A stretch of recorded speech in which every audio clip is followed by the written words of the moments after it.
وعلیکم السلام ورحمۃ اللہ۔ بسم اللہ الرحمن الرحیم، وبہ نستعین،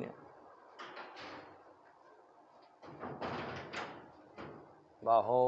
خیر معین۔ اگر کسی عورت کا خون رک نہ رہا ہو اور وہ خون مسلسل جاری ہو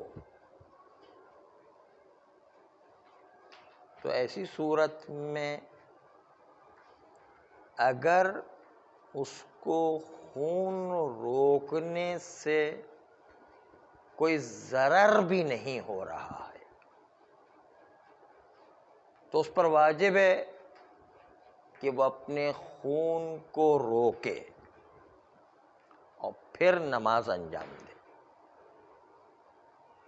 خون کو روکنے کا مطلب یہ ہے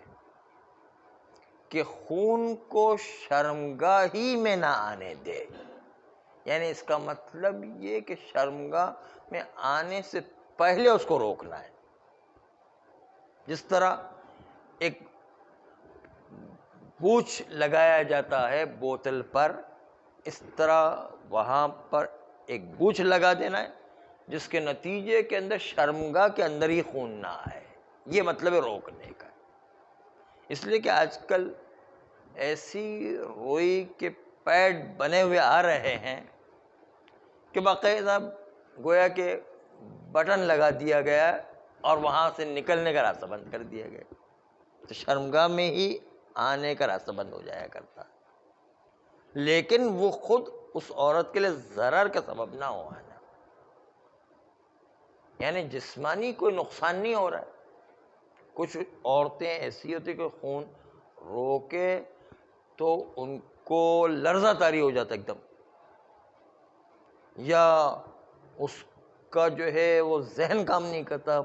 پاگل جیسی ہو جاتی مثلا، تو پھر ایک الگ بات ہے، پھر تو خون آنے دینا ہے، کیا کرنا ہے۔ ایک دفعہ پیغمبر اسلام صلی اللہ علیہ وسلم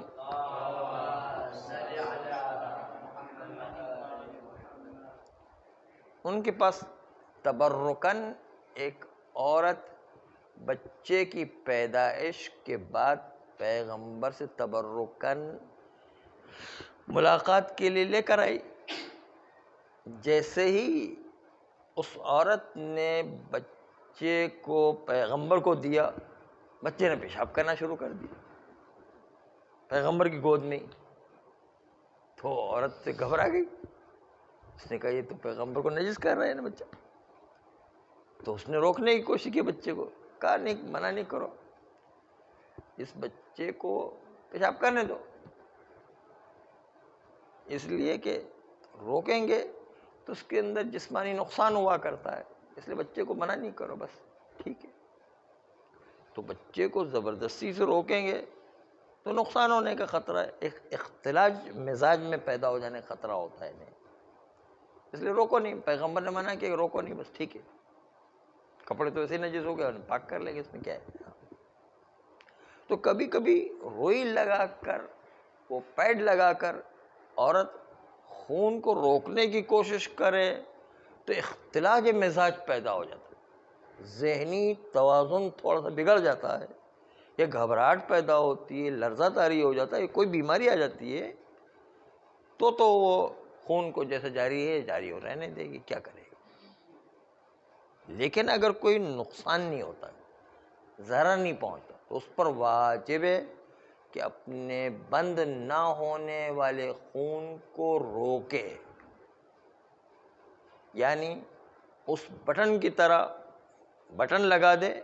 کہ جس سے وہ خون شرمگاہ کے اندر نہ آ جائے، کیونکہ شرمگاہ میں آنے اس کا مطلب ہے کہ خون نکل رہا ہے۔ البتہ خون اتنا بڑی تیزی سے نہیں نکل رہا ہوتا، تھوڑا تھوڑا خون رس رہا ہوتا ہے، تو اس میں روکنا آسان ہوا کرتا ہے کہ روئی لگا دے تو روئی جو ہے اس خون کو وہاں پر اپنی جگہ پر روک کے رکھتا ہے اور شرمگاہ میں نہیں آنے دیتا ہے انہیں۔ تو مسئلہ یہ ہوا کہ اگر کوئی عورت ایسی ہے کہ جس کا خون بند ہی نہیں ہو رہا ہے اور مسلسل خون جاری ہے اور اس کے روکنے سے کوئی ضرر بھی نہیں پہنچ رہا ہے، تو اس عورت پر واجب ہے کہ خون کو نہ آنے دے، حتیٰ وہ خون شرمگاہ میں بھی نہ آ جائے، اتنا روکے، یعنی روک کے رکھے اور پھر نماز پڑھے۔ اگر اس عورت نے اپنے وظیفے کے مطابق عمل نہیں کیا اور خون کو نہیں روکا تو اس کی نماز باطل ہے، نماز باطل ہے، اور اس کو دوبارہ سے نماز پڑھنا ہے، بلکہ دوبارہ سے نماز پڑھنے کے علاوہ احتیاط مستحب یہ ہے کہ غسل بھی دوبارہ کرے۔ سمجھ لو، وہ غسل جس غسل سے جو ہے اس نے نماز پڑھی تھی، غسل وضو، استحاضہ کثیرہ میں غسل اور وضو دونوں کرنا پڑتا ہے، یعنی استحاضہ کثیرہ میں غسل کرنا پڑتا ہے اور متوسطہ میں غسل و وضو دونوں کرنا پڑتا ہے۔ یہ غسل جو کہتا ہے وہ غسل بھی احتیاط مستحب ہے، غسل بھی دہرائے، نماز بھی دہرائے، غسل بھی دہرائے۔ اگر خون آنے دیا نماز کے درمیان تو پھر جو ہے پہلا کام اس کا یہ کہ جو خون رک نہیں رہا ہے اس کو کسی طرح روکے، یعنی اگر روکنے میں ضرر نہیں ہو رہا ہے، یعنی عورت کو جسمانی کوئی نقصان نہیں ہو رہا ہے تو خون کو روکے، اور خون کو روک کر پھر نماز انجام دے۔ اس کا طریقہ یہ ہوگا کہ غسل کے درمیان خون آتا رہے، روکنے کی ضرورت نہیں، خون کے آنے کے ساتھ ساتھ غسل کر سکتی ہے، جیسے ہی غسل ختم ہوا فوراً روکے گی وہ، تاکہ نماز، کیونکہ فوراً نماز پڑھنا ہے نا، غسل کے ختم ہوتے ہی اس خون کو روکے گی اور فوراً نماز پڑھے گی۔ تو غسل کے درمیان روکنا واجب نہیں ہے، غسل کے بعد فوراً روکنا واجب ہے، تاکہ نماز جو ہے کیا خون سے بالکل پاکیزہ ہو کر نماز پڑھی جائے، کیونکہ غسل تو کر لیا، اب فوراً جو ہے روئی لگا کے غسل کے بعد فوراً روئی لگا کے جو ہے وہ خون کو روک دے، چاہے وہ خون طبیعی طور پر تھوڑا تھوڑا رستا رہتا ہے اور آتا رہتا ہے، لیکن آنے کے باوجود اس کو روکے گی، وہ بند کرے گی، اور بند کرنے کے بعد شرمگاہ کے اندر بھی آنے نہیں دے گی، یعنی اتنا روکے گی۔ یعنی اس کا مطلب یہ کہ وہ جو پیڈ اور روئی ایک خاص مخصوص انداز کی بنائی گئی ہے عورتوں کے لیے، ابھی اس وقت جدید قسم کی ایک پیڈ بنایا گیا ہے جو اس خون کو روکنے کے لیے ہے، تو اس کو استعمال کریں گے۔ تو یہ جدید معلومات ہم آپ کو نہیں دے رہے ہیں، انشاءاللہ جو ہے آپ خود ہی معلومات رکھتے ہوں گے جی ہاں، دوائی بھی استعمال کر سکتے، دوائی استعمال کر سکتی ہے، کسی بھی طرح خون کو روکے، یعنی بس خون جو ہے وہ شرمگاہ میں نہیں آ جانا چاہیے، وہ وہیں پر رکا رہنا چاہیے، یعنی ہاں۔ تو یہ پیڈ استعمال کرے، اس کا مطلب غسل کے درمیان روکنا واجب نہیں ہے، وہ بھلے آتا رہے، کوئی مسئلہ نہیں، لیکن غسل سے جیسے ہی فارغ ہوگی فوراً وہ ایسا پیڈ لگا دے گی کہ اب خون باہر نہیں آیا، اور خون باہر نہ آنے کا مطلب ہے شرمگاہ میں بھی نہ آیا، یہ مطلب ہے۔ بعض لوگ کہتے ہیں باہر نہ آنے کا مطلب جو ہے شرمگاہ سے باہر آ جائے، نہیں، وہ مطلب نہیں ہے، اگر شرمگاہ کے اندر آنا بھی باہر آنا کہلائے گا۔ اس لیے وہیں اندر سے اس طرح سسٹم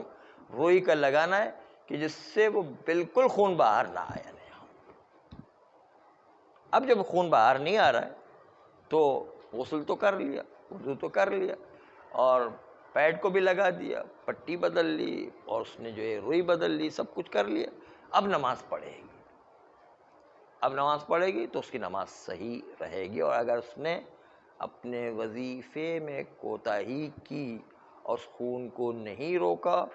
تو نہ صرف یہ کہ نماز باطل ہوگی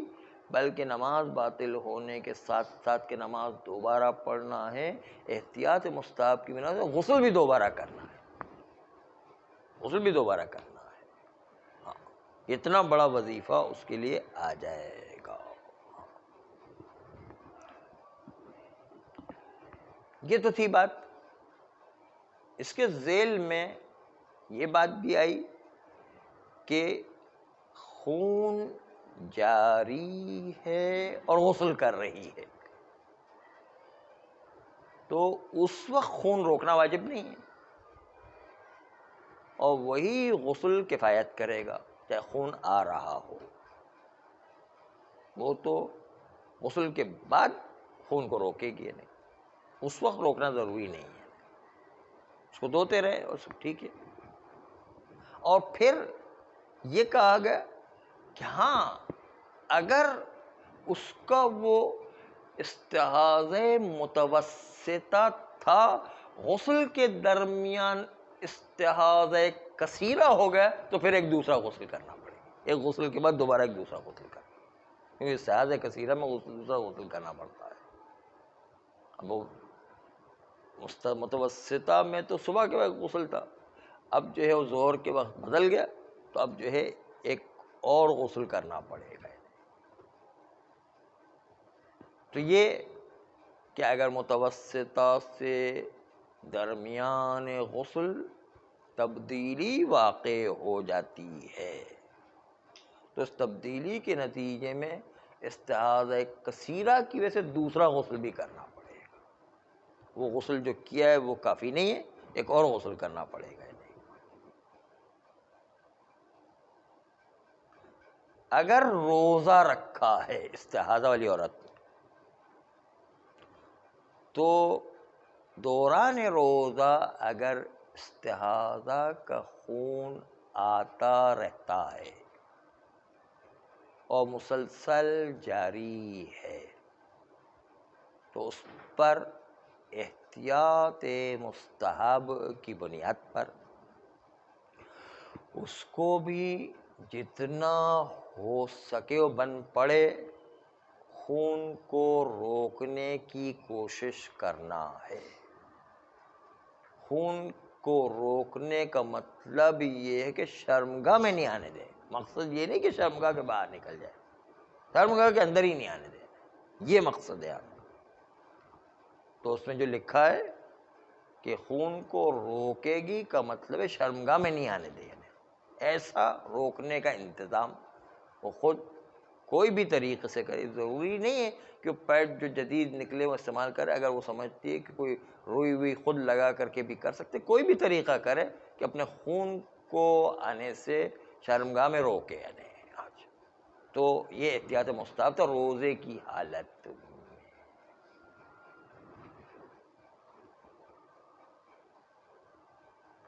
اگر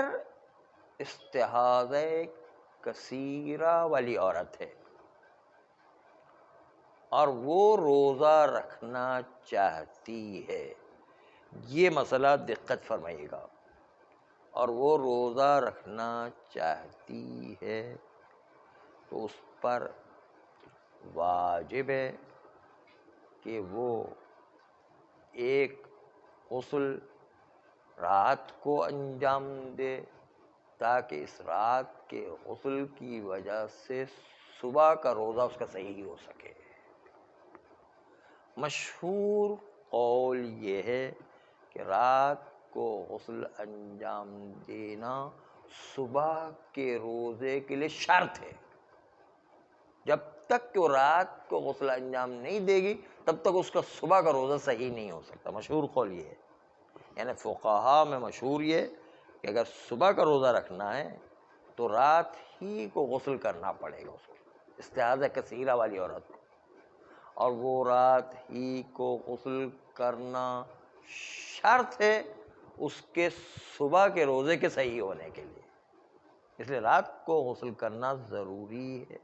استحاضہ کثیرہ والی عورت کے لیے۔ لیکن آغا سیستانی کہتے ہیں کہ میرے نزدیک شرط نہیں،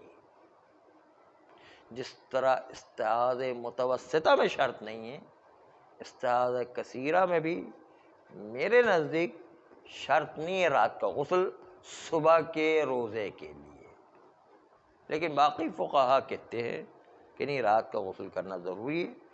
صبح کا روزہ درست کرنے کے لیے۔ ہاں صحیح ہے، رات کو غسل کرے۔ تو بات یہ کہ آغا سیستانی شرط نہیں مانتے، لیکن باقی فقہا کے نزدیک رات کا غسل واجب ہے، تاکہ دن کے وقت وہ روزہ استحاضہ کثیرہ والی عورت غسل کر کے رکھ سکے۔ اس کو صبح کے وقت بھی غسل کرنا نماز کے لیے، رات کو بھی غسل کرنا ہے، لیکن رات کا غسل شرط ہے کہ وہ اس کا روزہ دن میں صحیح ہو جائے۔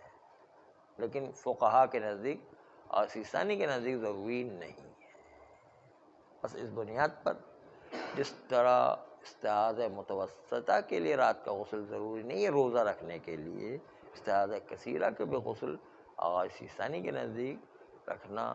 روزہ رکھنے کے لیے کوئی شرط نہیں ہے۔ صلی اللہ